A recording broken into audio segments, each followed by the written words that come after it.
On the 24th of January, 1941, the body of Jocelyn Hay, the 22nd Earl of Errol, was discovered in the early hours of the morning at a deserted crossroads in the Kenyan capital of Nairobi. Found slumped in his car with a single bullet wound to the head, his murder would send shockwaves through Kenya's notorious Happy Valley set, a colonial community made up of aristocracy and society's wealthy elite. You have all these figures who are all assembled there because, for one reason or another, none of them are in a position to hack it back in Britain. Who had killed him? And what reason did they have for wanting him dead? There were stories about him having mothers and daughters on billiard tables. It was in trying to get to the bottom of this crime that the lid was lifted on how this African outpost of the British Empire had become a playground for royalty and the aristocracy, notorious for its lethal mix of drink, drugs, and sex. This was a seriously racy, seriously naughty place. With the drug addictions, the morphine, cocaine, with the alcohol, with the wife swapping. To this day, the murder of the Earl of Errol has officially remained unsolved, with his killer escaping justice and the death penalty. But there are those who believe they have uncovered new hard evidence that proves exactly who it was that murdered the Earl of Errol. I've kept them at home here because they're quite inflammatory, what's said on the tapes. It does name somebody as implicated in the murder.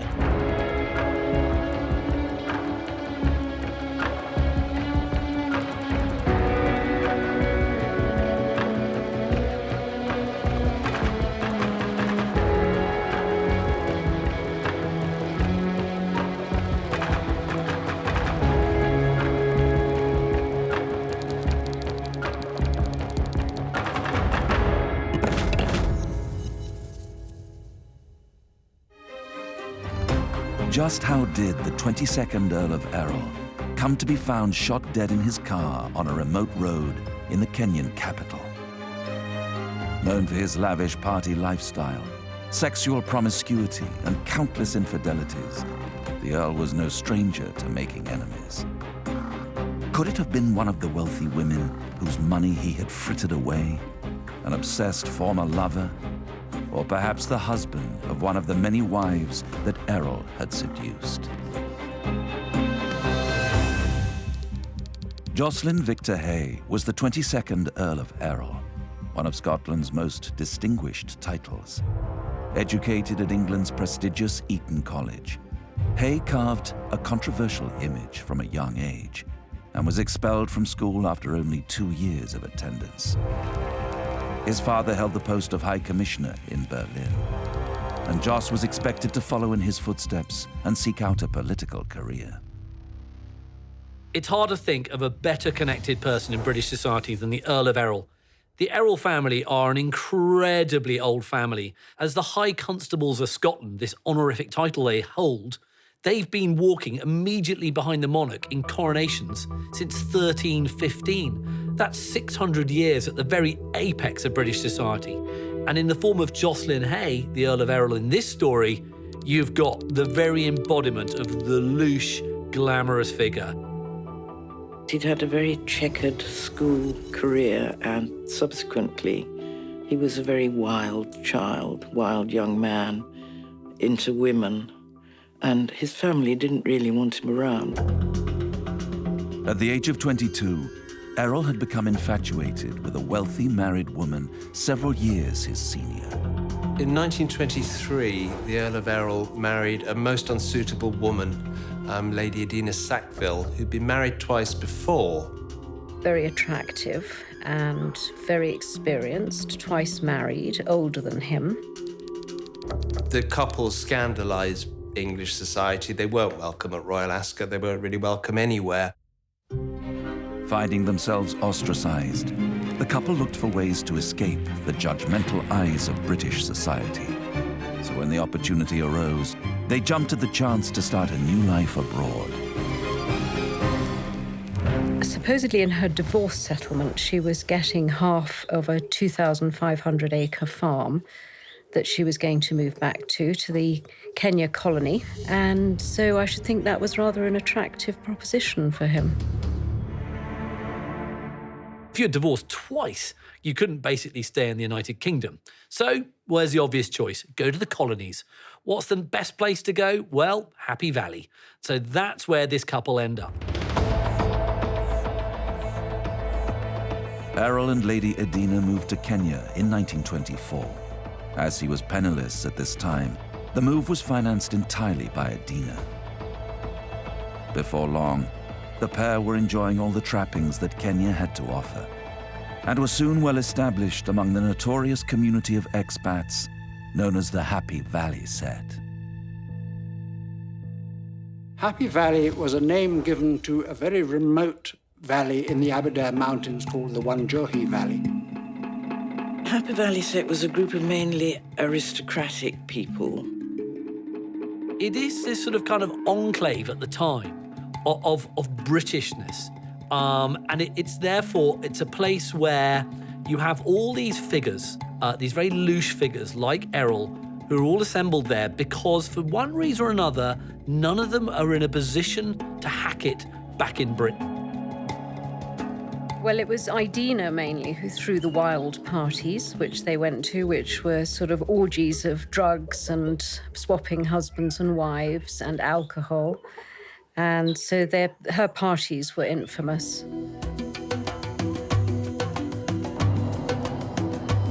Happy Valley, as it became known, is roughly 100 miles from the Kenyan capital of Nairobi. Here, Errol and Edina built a house which they named Slains, after his family castle in Scotland. Juliet Barnes is a Kenyan-born author who grew up surrounded by the stories and legends of the wild parties that took place here. So this is Slains.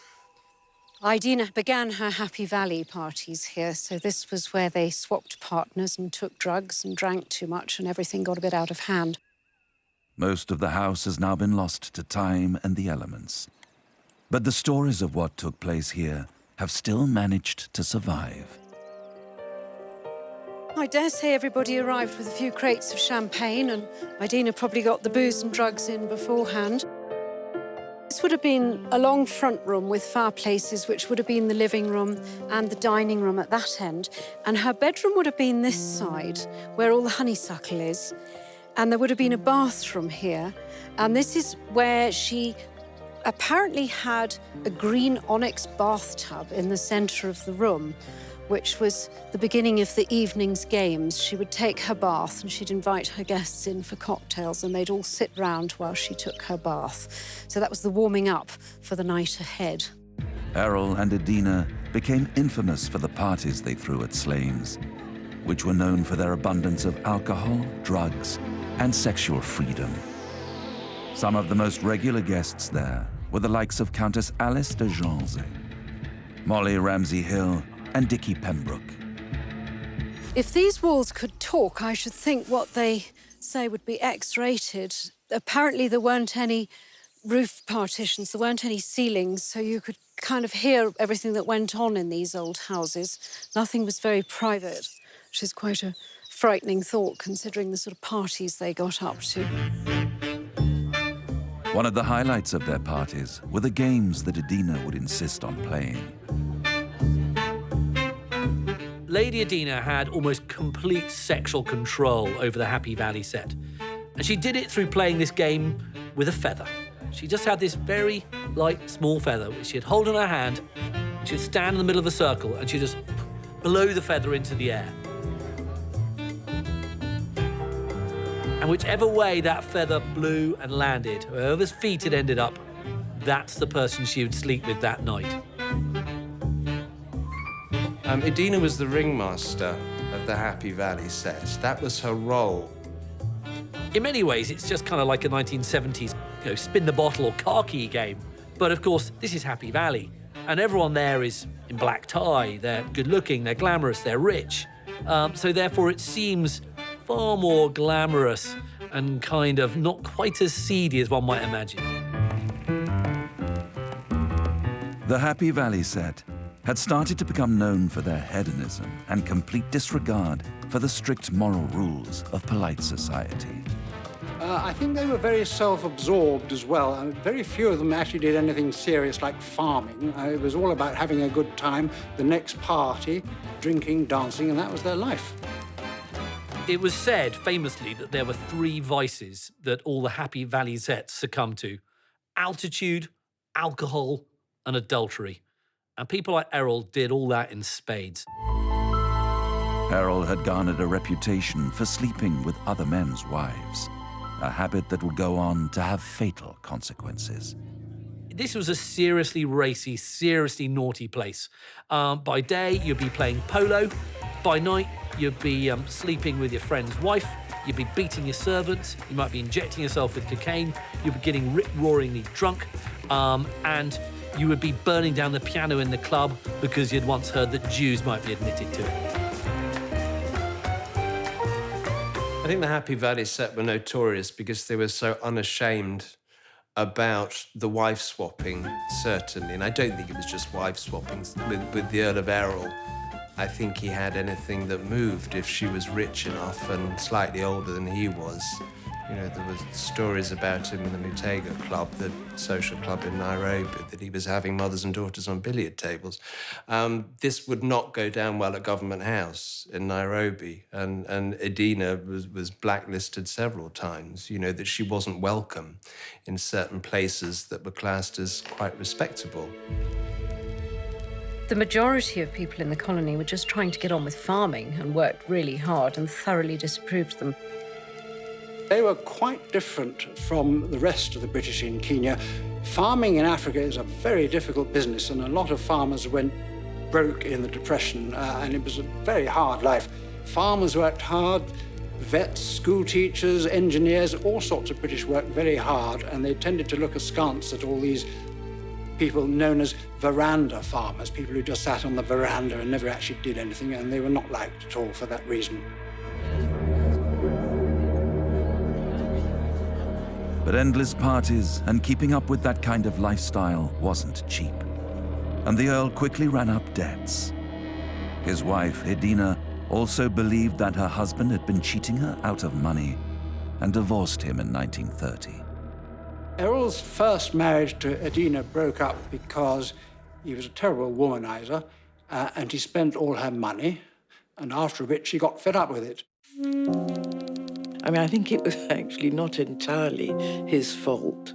She got utterly fed up with his philandering, but she was doing the same. And, you know, she was very, as they said, handy with the needle.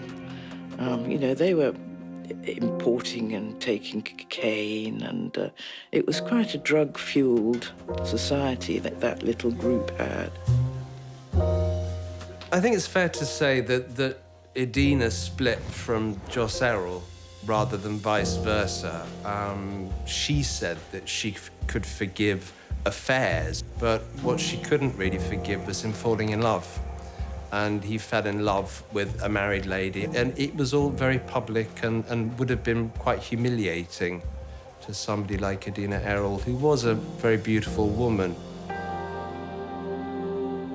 But it didn't take him long to find comfort and financial support elsewhere. He soon married Molly Ramsey Hill, a wealthy divorcee and fellow member of the Happy Valley set.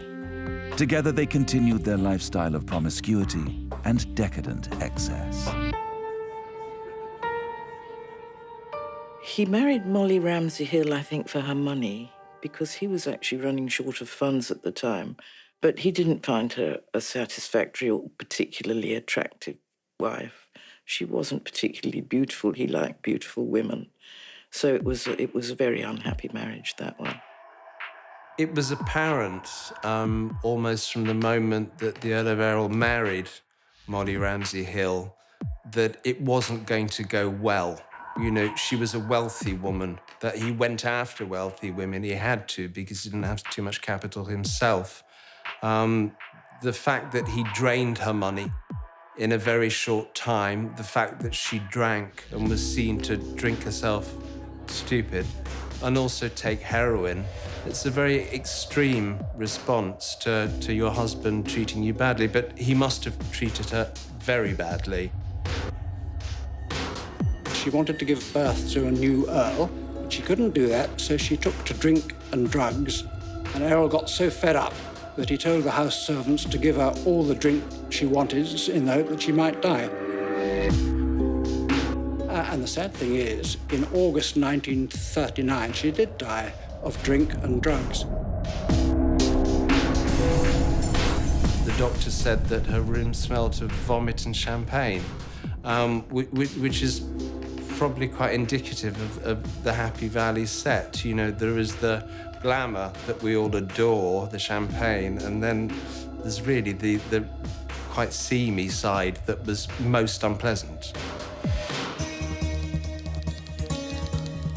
Single once again, Lord Errol turned his attentions to another married woman, the wife of a fellow peer and newest member of the Happy Valley set, Sir Jock Delves Broughton. Jock Broughton was a hereditary baronet, Old Etonian, ex-Guards officer, very rich and immensely stupid. He was an old man of 58 when he fell in love with Diana Caldwell, who was a young blonde in her 20s. Lady Diana Delves Broughton was a beautiful divorcee who had met Sir Jock in South Africa before moving with him to Kenya. He was entranced by her youth and good looks. She was impressed equally by his money, and it was a marriage that was never going to last. She, of course, was coming along as his pretty young wife, coming along for the ride. But Diana was said to be a bit of a fortune seeker and a title seeker. I would imagine that Diana Caldwell saw in Jock, she saw pound signs in her eyes. Perhaps wanted the title, wanted to be Lady Delves Broughton, and which she became. Diana had first met Errol at the Muthaiga Club, an exclusive country club in the heart of Nairobi. They were introduced by Sir Jock himself, and it was an instant attraction and the start of a series of events that would result in Errol's murder. Diana's affair with Errol almost starts as soon as these two meet each other. Diana says at that meeting, "I was suddenly aware that I'd instantly become the most important thing in his life." So it was obvious that they had immense physical attraction towards each other. He sidled up to she and said, "Who's going to tell Jock, you or me?" And this was before they'd even danced, touched, kissed, anything at all. Errol soon set about trying to seduce Lady Diana, and it didn't take long for her to succumb to his advances. They were soon involved in an illicit affair. And so they start this very, very passionate relationship that Sir Jock, Diana's husband, is 100% aware of. Now, under the mores of the time, you could have an affair in Happy Valley with someone else's husband or wife, but what you shouldn't do is rub the third party's nose in it. You know, the gentlemanly or ladylike polite thing to do would be to do it discreetly. Everyone knows it's going on, but don't show off about it. Sir Jock was being publicly humiliated by his young wife and her new lover. However, before their marriage, Jock had agreed to a rather unusual arrangement with Diana. He was a rich old man, she was young, and so he agreed with her that if she fell in love with a younger man, he wouldn't stand in the way of a divorce, and he would provide her with an income of £5,000 a year, which was an enormous sum at the time, for 7 years. It was almost as if he was simply paying her while she was on his arm to be his attractive young wife in tow. And it may be that he made that offer in order to persuade her to marry him in the first place. Not only was Sir Jock losing his wife to a younger man, but he was going to have to pay her for the privilege. But true to his word, Sir Jock did not stand in their way. Jock Delves Broughton had suffered many humiliations already. You know, bearing in mind he'd only been married for about 2 months to Diana, he'd had anonymous notes posted at the Mutega Club saying there's no fool like an old fool. So you can do one of two things. You can either put on a brave face and pretend to support this, catastrophe, actually, for him, that the marriage had broken up in a couple of months. Or you could behave as any red-blooded male would and ask Jos Errol for a duel. He chose the former. He chose to put on a brave face. Jock was an enormous fan of horse racing, and he would use a horse racing metaphor to describe the fact that he had lost Diana to Errol. He said, "I cut my losses." He knew that physically and probably in bed he could not compete with Errol and could not bring Diana the sexual satisfaction she clearly desired and received from Errol. Jock was aware of this, knew his own shortcomings in that department, and decided to try and do the gentlemanly thing. On the night the Earl of Errol died, Errol, Broughton, Lady Broughton, and June Carberry all had dinner together in the Mutega Club, as if nothing awful was happening. And Jock made a toast saying to Jos and Diana, "I wish them every happiness in the future and may their union be blessed with an heir."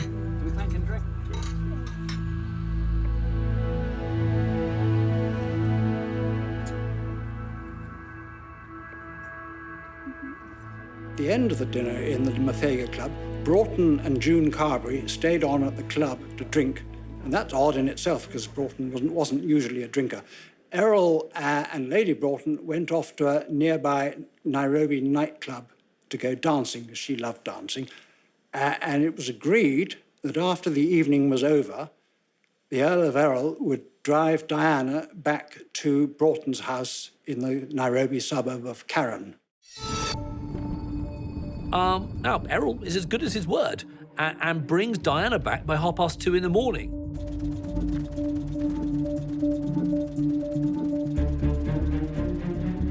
Errol drove Diana back home and escorted her into the house. After saying his goodbyes, he returned to his car to make the journey back. What happened next has never been fully explained. All that is known for certain is that early the next morning, a local dairy worker made a shocking discovery at a remote crossroads just 2 miles from Sir Jock and Diana's house.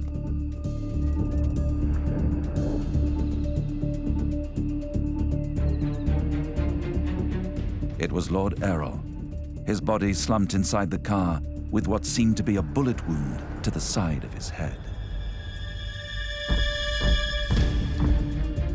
The police were called to the scene, but they found no witnesses, and what little forensic evidence there was had been lost to a series of mistakes during their recovery. I think that there was quite a botched situation. They took the car into a garage in Nairobi, by which time everybody's fingerprints were upon it. A lot of evidence had been destroyed all around the car scene, everybody's footprints. It's really important for a crime scene to be left untouched because anybody that goes into it could alter it and could change the evidence for the investigators to look at later in the future. All that now remained of the evidence were the bullets from the .32 caliber murder weapon, gunpowder residue on Errol's face, and a series of scuff marks in the back of the car. They were the Kenyan police, and they were dealing with a colonial murder of an earl. So there would have been certain protocols and not stepping on certain feet, and it would have been incredibly sensitive for the Kenyan police to be, sort of sticking their noses into a world that the white settlers would have said was above them.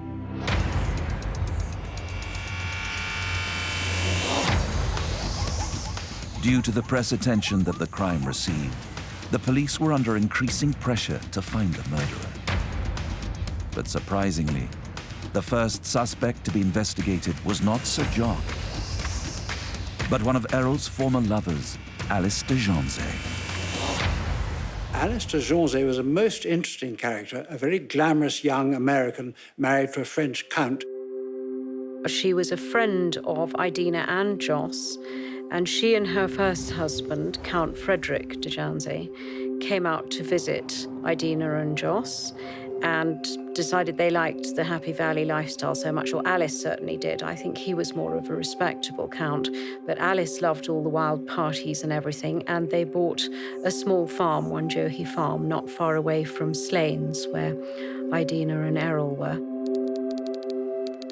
Alice de Janzé was called the Wicked Madonna by the Happy Valley set, and by their standards, that's really saying something.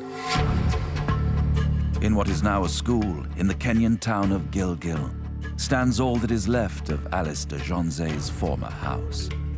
But back when Alice lived here, you would have got a very different kind of education.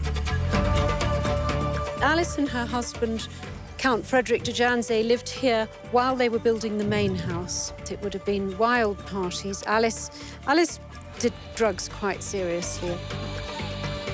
But she was obviously a great party animal, and probably like Idina, I think she was quite cultured and well-read and good conversation and good fun.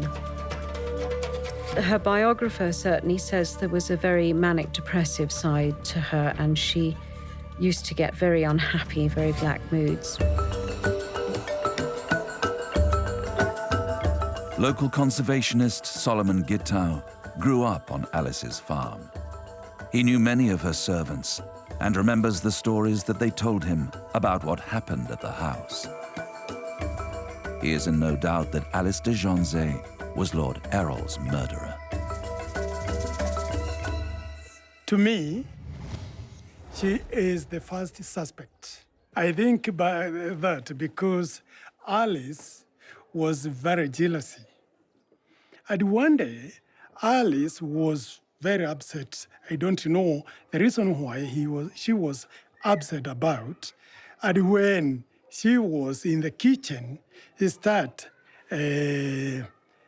complaining about Lodell and say, one day I shall kill him.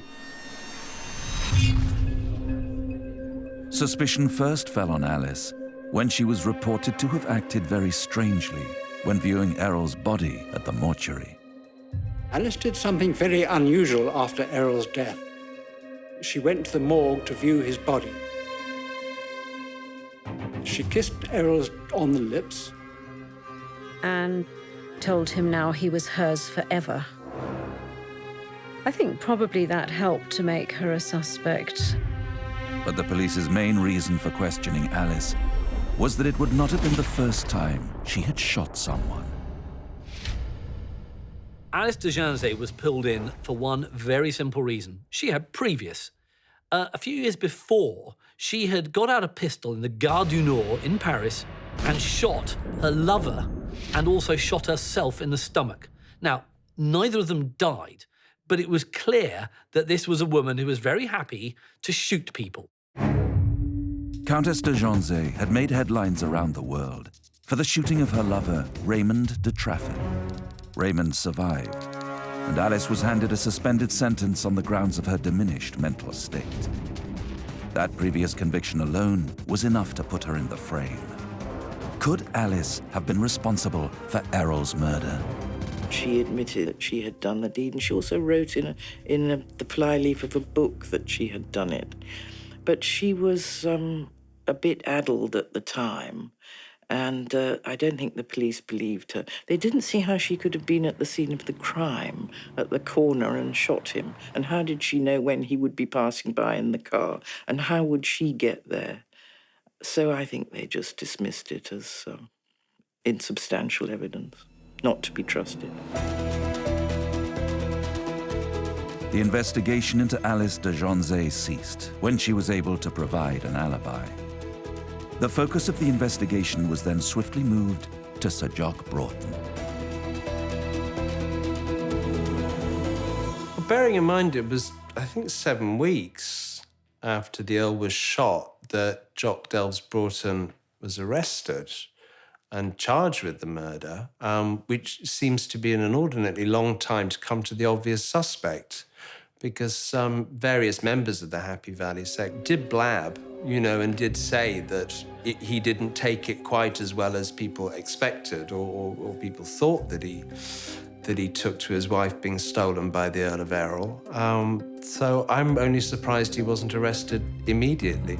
Sir Jock was taken into custody and tried for the murder of Lord Errol.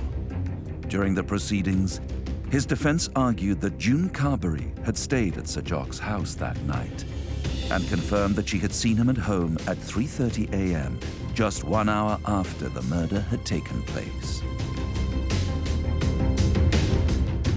They also tried to suggest that Jock had hidden in the back of the car and shot Errol and then walked back, and it's actually quite a distance to walk. They brought in a lot of medical evidence about how it would have taken him 2 hours to walk back to the house. Plus, if June Carbery is to be believed, he was very drunk that night. So it's all just so unlikely. Unable to place him at the scene of the crime, the prosecution now needed to link Sir Jock to the murder weapon. He had reported the theft of 2 of his revolvers 2 days before the murder, without any sign of a break-in at his house, which suggested to the police that he may have been setting up an alibi for why he didn't have the gun anymore. The prosecution went back to the evidence recovered from the crime scene and tried to make a match. The police case against Jock Broughton rested on one crucial thing, which was that the bullet that had killed the Earl of Errol matched the striation marks that showed up on other bullets that had been fired from Broughton's gun previously. The police had picked up some old bullets that Broughton had fired, and they had compared them, and they were convinced that the marks were the same, and therefore it was Broughton's gun that had killed Errol. But the prosecution were no match for Sir Jock's experienced legal team. Morris, the lawyer that Diana had hired to defend Jock, was a ballistic expert. Broughton's lawyer was able to prove in court that the bullet that killed Errol had not come from any Colt revolver. The case collapsed, and he walked from court a free man.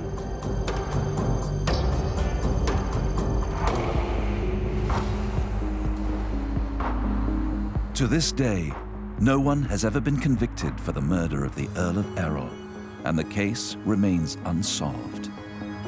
There was one person, however, who claimed they knew exactly who had done it. Juanita Carbery was just 15 years old at the time of the murder.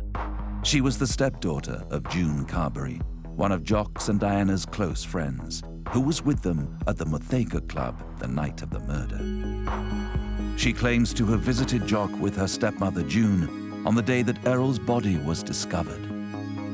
Juanita was left with Jock, and apparently she asked him if he wanted to go and see her horse. When she was taking him to see her horse, he confessed to her that he had actually done the crime. But apparently when June Carbery found out about this, she swore Juanita to secrecy. She did seem absolutely genuine about it. I couldn't see why she was making it up. But Juanita also witnessed something else that day. Story about Jock Delves Broughton lighting a bonfire at home the morning after the Earl of Errol had been found. She said that she went into the garden and saw Jock burning these white plimsolls on a fire in the garden. What reason did Jock have for wanting to destroy a pair of his shoes?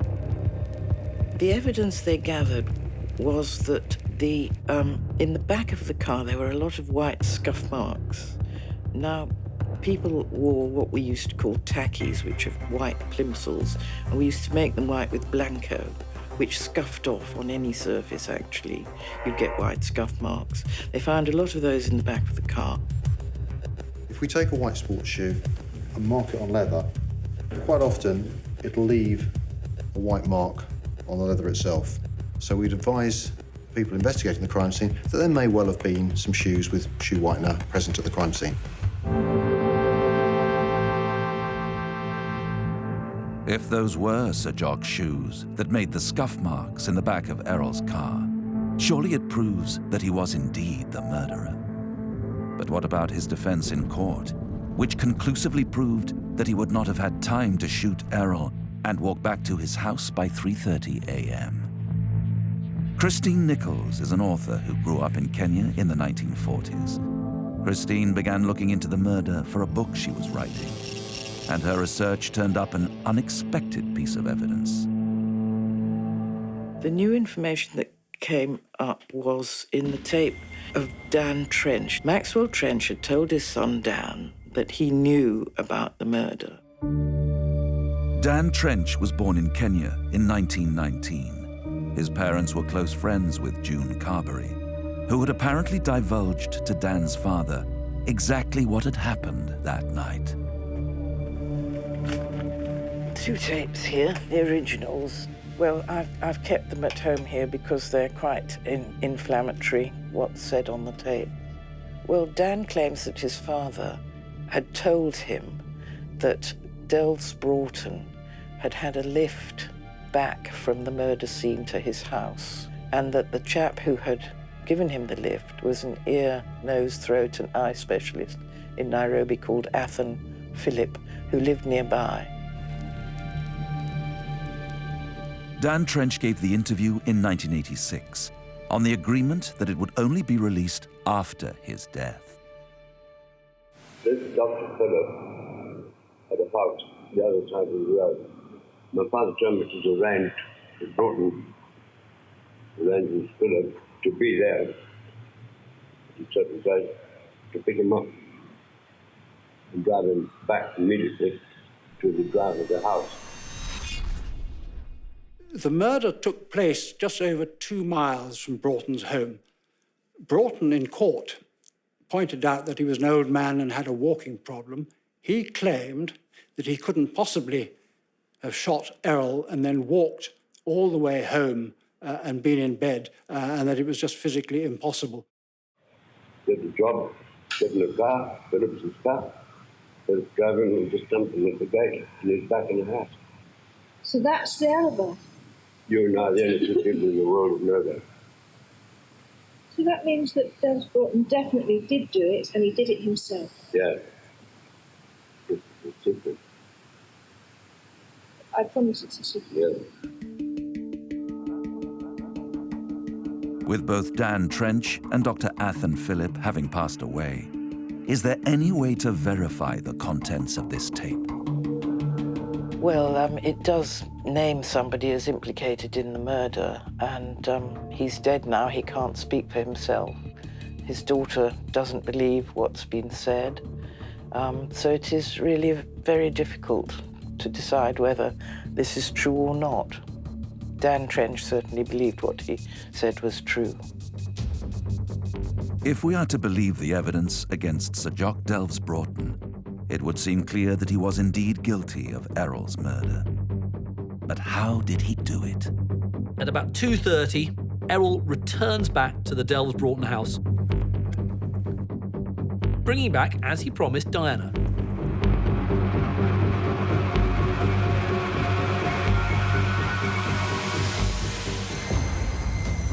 Errol then gets into his car, his Buick. But unbeknown to him, there's someone in the back, and that person is Sir Jock, who's waiting and waiting for his moment. And the Buick is driving along on the road back to Nairobi. And just as the car approaches a junction, Delves Broughton pulls out his pistol and shoots him dead. Does the new evidence conclusively prove once and for all who really killed Jocelyn Hay, the 22nd Earl of Errol? I'm quite sure that Jock Broughton killed the Earl of Errol. Who else knew where Errol was in the small hours of the morning on a dark road in the middle of Africa? Broughton was the only man who knew he was there. Of course he did it. I think it's been conclusively proved that Jock Delves Broughton did shoot the Earl of Errol. that he was helped to and from the scene of the crime, that he wasn't drunk. It suggests with the alleged burglary, the theft of the gun 2 days before, and the increased heavy drinking 2 or 3 days before, that he decided quite suddenly that he was going to kill the Earl of Errol, but that he'd given it 2 or 3 days and found the opportunity and set it up. I don't know who killed the Earl of Errol. I really don't. I suspect it might have been Dels Broughton. Could have been Diana. Could have been de Joncey.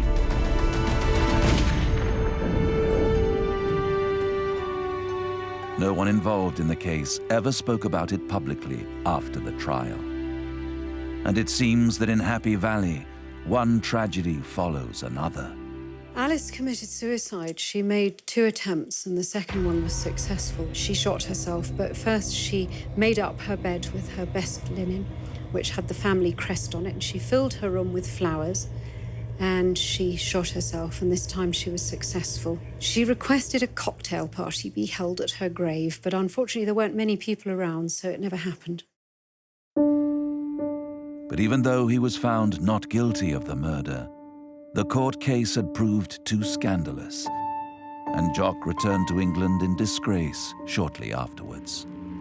Well, Jock Dels Broughton's story has a very sad end, that he almost limped back from Nairobi to the United Kingdom, and he killed himself in a hotel in Liverpool, of all places, and it was an injection of morphine that finished him off, which, again, strongly suggests that he was the killer of the Earl of Errol.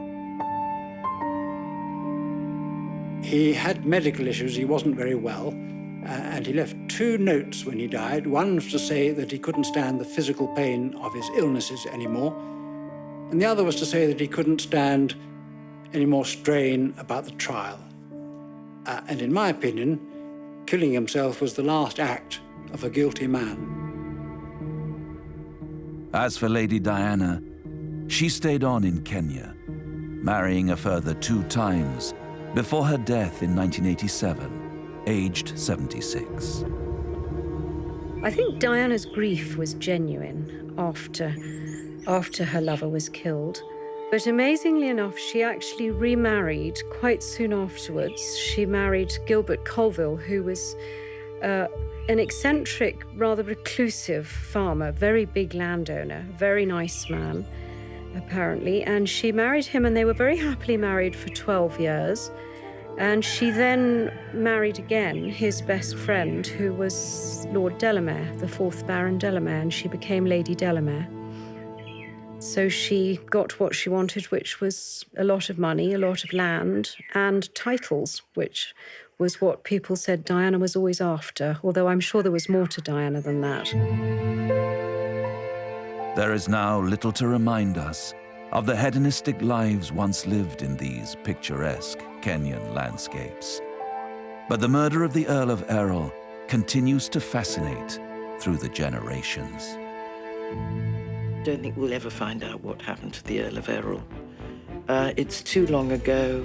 Not enough evidence was gathered at the time. The prosecution was botched. And it's too late to find out anything now. But it will run and run, this story. People will continue to have theories because it's interesting, exciting.